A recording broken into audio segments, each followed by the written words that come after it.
Hello everyone, this is Giggly and welcome back to my version of the Kingdom Challenge. I have been reviewing all of the Kingdom Challenge instructions to the link that I am closely following, which I posted in an earlier video under the description.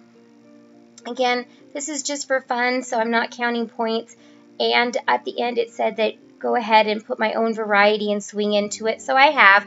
So I've changed a few of the options out. I've also read the other two Royal Kingdom challenges, as they're named on the site that I went on, and read and took some of their suggestions as well, so I've kind of mixed it up a little bit. I'm also trying a new recording software. I'm going to be trying a bunch of different softwares because the one I had just was not working for me. It was cutting off and it was extremely hard to edit.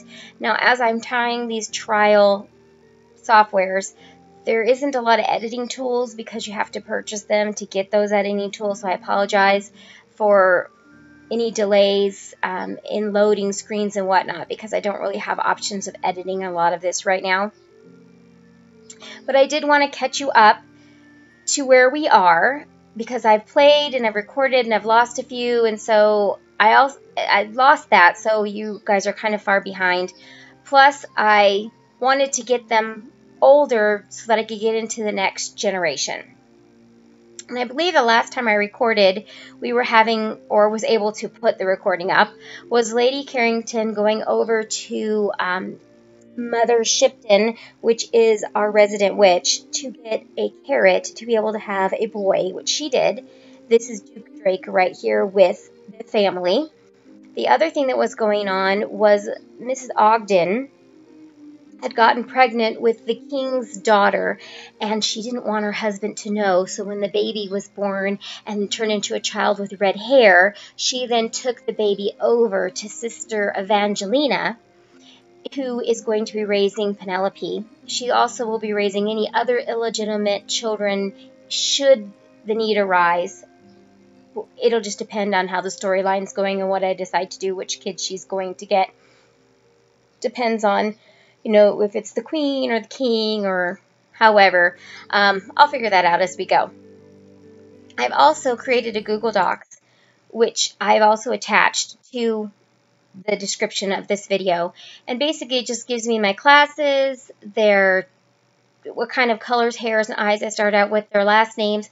Each family is supposed to have a trait that carries on for each generation. That is something I just recently reread and did not do. So I went back and looked at all the parents. Some of them have similar, some of them don't, but I did pick one from either parent that will be following through each generation, and I've chosen that on this spreadsheet.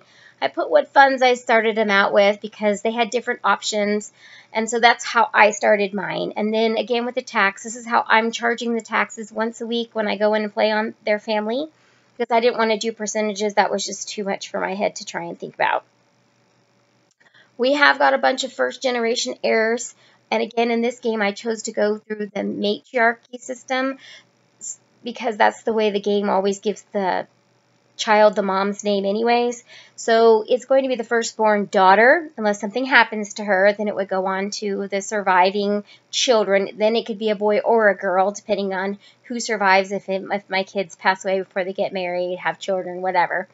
And so I've set this up for the next 5 generations so that you can see what what the heirs' names will be. And again, I've attached this in the comments or description section of this video. So if you want to follow what I'm adding to the spreadsheet, you can. Right now, I'm going to go into the Thornside family, and we're going to, I actually want to visit them. I don't want to edit them. We're going to go to the Thornside family, and we're going to age up these kids into teenagers, because I was reading through all the challenge instructions, and it really doesn't say much about the babies, the toddlers, or the children, much to do with any of them. They mainly just talk about the teenagers and their aspirations and traits. So I'm going to jump us up to teenagers so we can start getting these generations going. My plan is for every heir to complete their job and aspiration, just as I'm going to complete the job and aspiration of their parents. But not the brothers and sisters. I'm not going to worry about the brothers and sisters. Now, Instructions said to use a dice, pull out of the hat for the aspiration for the teenage kids. What I've chosen is a deck of cards. I figured that was more appropriate. King, Queen, Joker. So if they get the Joker card, I'm going to give them the mischief aspiration. If they get a number, I'm just going to count across. And so across and then down and then across and down of all the list to figure out which aspiration they're going to end up on. We have to give them one family trait, and that trait, as I showed you on the chart, is chosen. And then the other ones, I'm going to try and suit them to whatever aspiration that they get. So right now, we're going to have, oh, they're not even home right now. So unfortunately, now we're going to have to take them home. More loading screens. I apologize. We're going to go home, and we're going to bake a cake, and we're going to age up all of these teenagers and choose their aspirations live play. Then I will go back and do all the other families because it can get kind of boring, I think, to have you watch me age up all of these teenagers in this game. If you do want to start seeing the aging up, then please put it in the comments. If not, I will just kind of give you updates when I go in about where I'm at, which family, if they've gotten married. I will do their marriages if they get married. And I'll, of course, try to catch the babies. Sometimes I don't catch them, but I will try to catch the births on tape. Listen to me, that's my age. On video. Alright, so we have to bring Mom home here so that she can... Actually, I think it's Dad that's cook, isn't it? Nope, this one's not. They're both romantic and an artist. So she's going to cook us a birthday cake and get some birthday candles going here. Let's just do a hamburger cake so that we can get these 4 children aged up to teenagers, and we'll be choosing their aspirations and their trait. Now on this family, this is the Thornside family, right? Am I just double check, make sure I'm on the right family? Yes, I'm on the Thornside family. They are all going to be art lovers as the family trait that needs to carry over.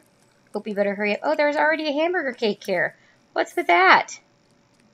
Okay, I did not know we had a hamburger cake already. I did not know. That was interesting. We'll just go ahead and add candles, and we don't have to wait for her to bake it. So let's come over here and have... Allison is going to be first. And I think the heir to this family is Carly. But Allison's going to age up first just because I grabbed her first. And Carly isn't here, so let's bring her home. All right, let's see. While she's blowing out the candles, I'm going to draw a card off of my deck of cards. And she has the number 5. So, once this pops up, we're going to go in her aspiration. And we're going to count 1, 2, 3, 4, 5. So she's going to be family-oriented.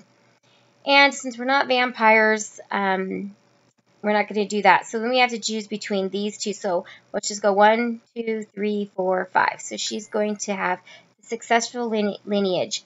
And then because I said for this family they need to be an art lover, we need to go ahead and get that trait in before I forget to put the trait in for the children. Okay, so then we're going to go ahead and add candles. And then we can have Carly blow out the cake. And I will, of course, go in and address all of these Sims appropriately once we get them all aged up. She's kind of pretty. Allison is a very pretty Sim. All right, let's pull a number for Carly. She's a 6. So for Carly, 1, 2, 3, 4, 5, 6, she's going to be into food. So either a chef or a mixologist. 1, 2, 3, 4, 5, 6. She's going to be a mixologist. Go ahead and add candles before they eat the cake. And did she not have another trait? Maybe I didn't choose it? I'll have to go back and check on that one. Okay. Let's get some candles on this cake.